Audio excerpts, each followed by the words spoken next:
Brigid Delaney grew up in Warrnambool with her parents Mary and Jim and her 3 brothers. The talk around the Delaney kitchen table was often very much focused on politics.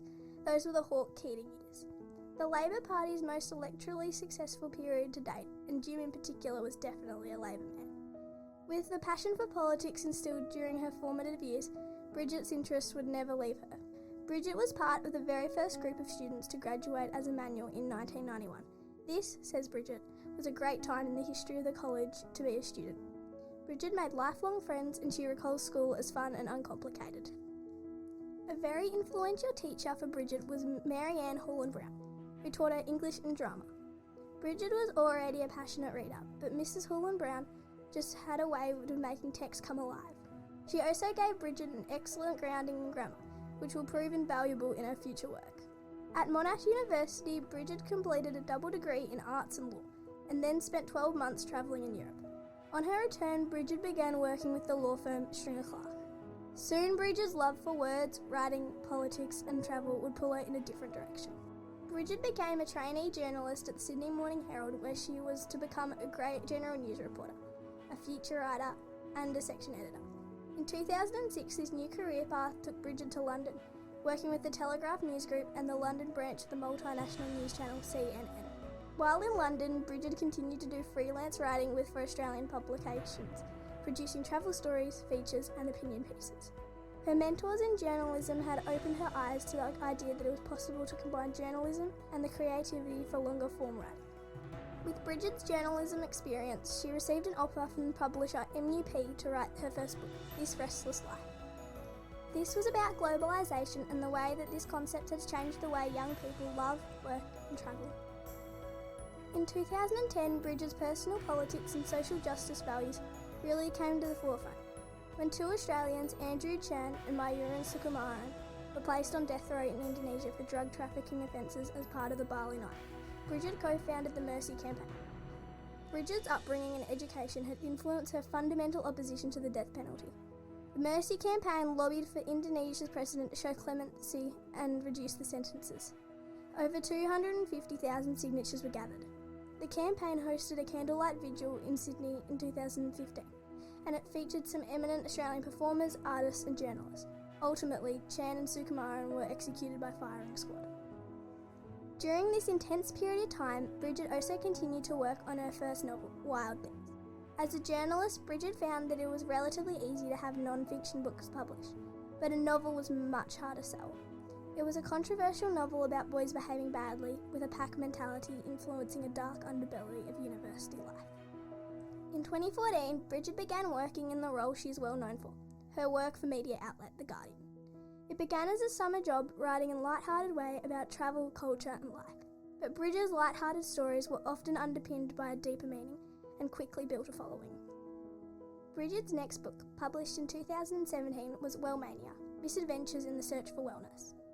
With this book, Brigid uses herself as a guinea pig in investigating the wellness industry and questions whether there is any science behind the fads we are drawn to in the Instagram age. The book was a success, having a second print run in 2023, and has captured a growing audience. Brigid was approached by a well-known writer and broadcaster Benjamin Law, together with Fremantle Media, to option Wellmania for television. Starring Celeste Barber, Wellmania the series has been purchased by Netflix, giving the series a global audience with its release in 2023. In September 2022, Brigid published Reasons Not to Worry, How to Be Stoic in Chaotic Times, and it is already her most successful book to date. It is an accessible and humorous introduction to Stoic principles of virtue, moderation and self-discipline, adapting this ancient knowledge to inspire practical advice for everyday life.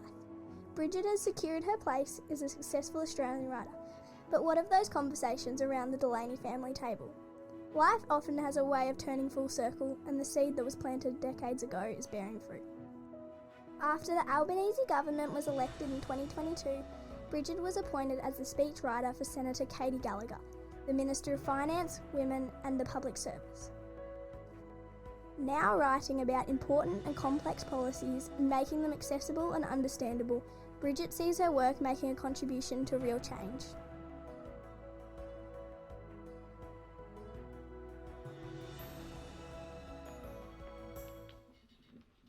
Thank thank you. I must say there were eyebrows raised when Katie appointed me as her speechwriter. I think the Financial Review published something like, how is this wellness guinea pig going to be writing speeches for the Finance Minister? But so far so good.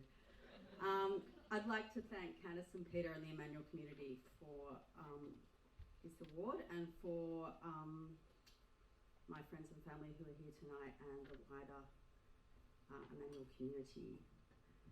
On the train here today, I was doing some preparation for the Byron Bay Writers Festival, which I'm appearing at next weekend. And I'm interviewing two psychologists who work at Harvard, and they're working on this very longitudinal study on, I think it started in the 40s, and it's about happiness. So what makes people happy? What is the secret of a good life? And this study has boiled down kind of two main things that create happiness. And one is the most important thing that is a precursor to happiness, or that all these people in this long Harvard study had, was connection.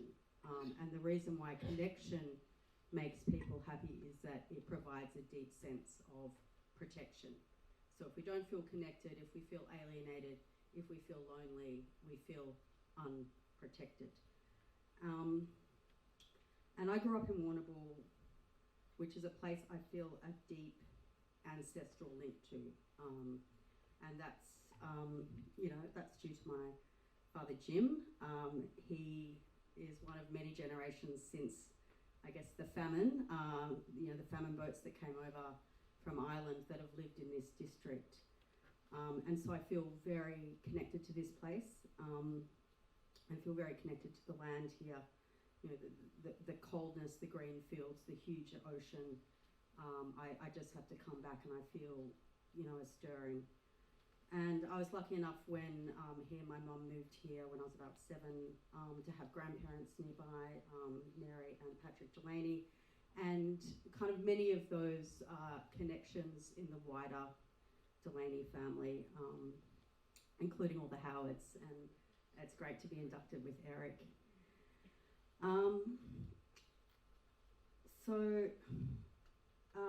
So I feel connected to this place, to Warrnambool, and to the school.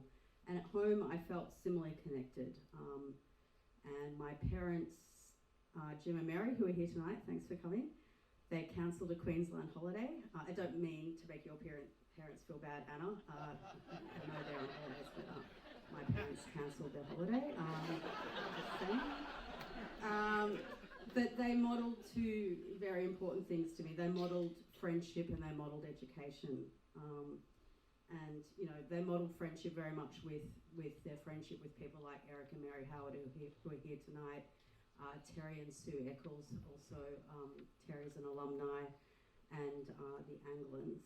So I was born into a family where friendship was incredibly important, and I saw how it was done. And I also saw, anyone who's born a child of teachers, I think, is born lucky. At school, I was also incredibly lucky to be born and to have the year level that I had. And Anna has talked a bit about that tonight. It was like St Anne's, then it became Emmanuel. My year level was incredibly special. It just, there was a magic, there was a magic when all of us were born and came together in that year. And I'd like to thank, or acknowledge Joe Beatty and Ali Scrummer, who are here tonight from my year level, Old Gold. And also Anna Ryan, and thank the many other St Anne's and CBC friends who've reached out to me to congratulate me on my alumni tonight. And can I just say, I was at the Logies on Sunday night, and my workplace weren't impressed, but they were very impressed about being inducted into this. So it just goes to show where the values are in Canberra.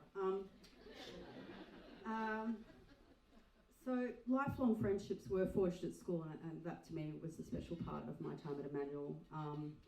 Just as my parents, Jim and Mary, also forged lifelong friendships at their schools, and they're now back in the Ballerine where Mum went to school, and it's great seeing Mum and her gang together, you know, friends after, you know, for decades, many years. So connection equals protection, and you know, I've lived all over the world. I've met many incredible people, many high-achieving people, many people who've boasted expensive private school educations, but money can't buy connection. Money can't buy a relationship with land, with nature, with your community. It can't buy the feeling of lineage that you get when you come to a place and you feel a deep sense of connection and belonging.